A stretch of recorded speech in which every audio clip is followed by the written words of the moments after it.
not the whole book. The whole book is very interesting because it juxtaposes constantly, what we call the Canaanites against the Shachtmanites. Brilliantly done, by the way. And the essay,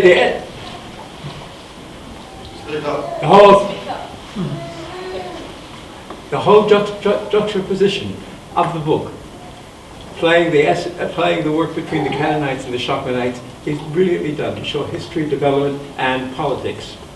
Now, and I mentioned that to be, yes, So sorry, I'm trying to catch a chat. So. At the end of that particular, from page 100, I think about page 103, it mentions that page 100 is titled, by the way, why the Shachtmanites declined and the Canaanites continued. I belonged to the Shachtman, the youth group, the Young Socialist League. My God, a long time ago now. I realize myself. 61 years ago, wow. the Young Socialist League of the Independent Socialist League, the adult Independent Socialist League.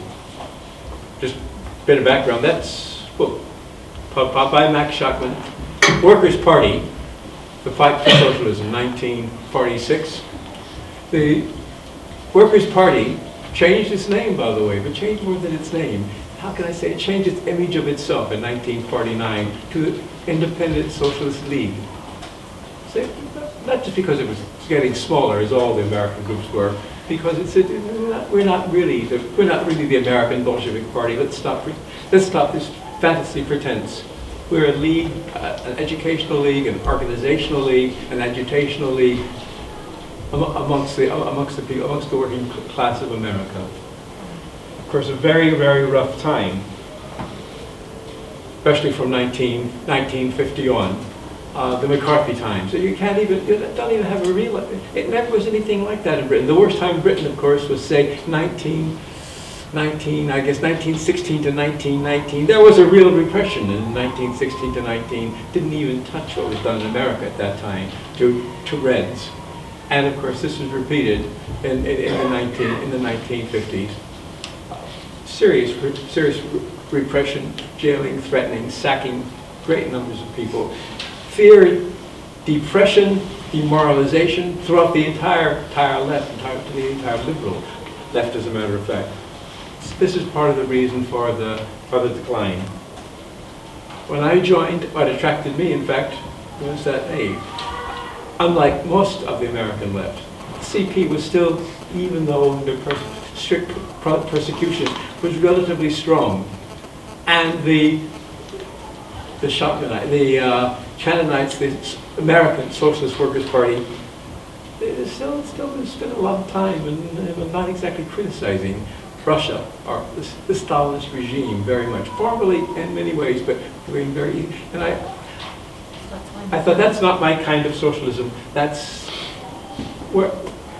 where's the democracy? Where's the democracy of the workers? Where's the socialism?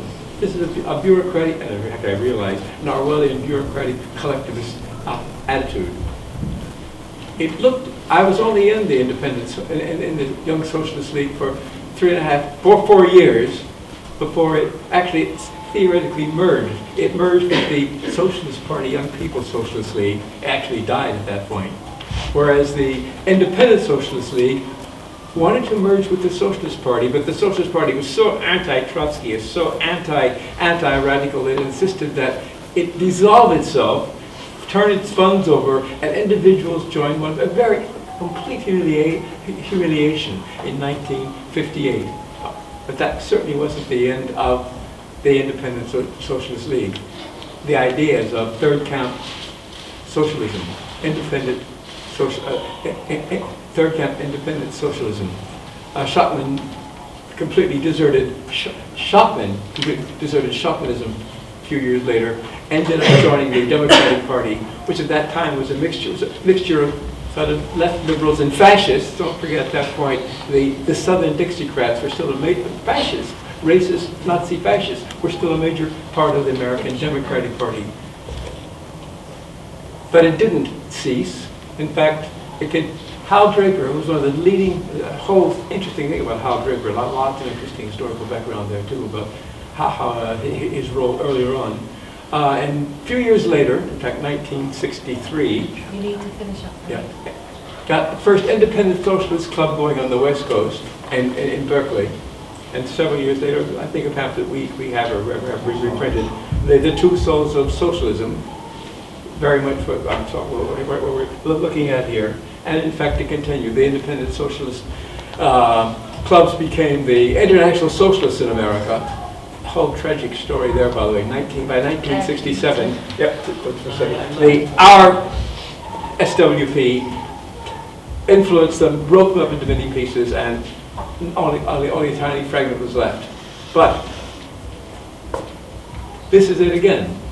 This is, in fact, very much like for me, and not just for me, but I mean ideologically, the whole movement is like the Young Socialist League. So here we are, 61 years later, and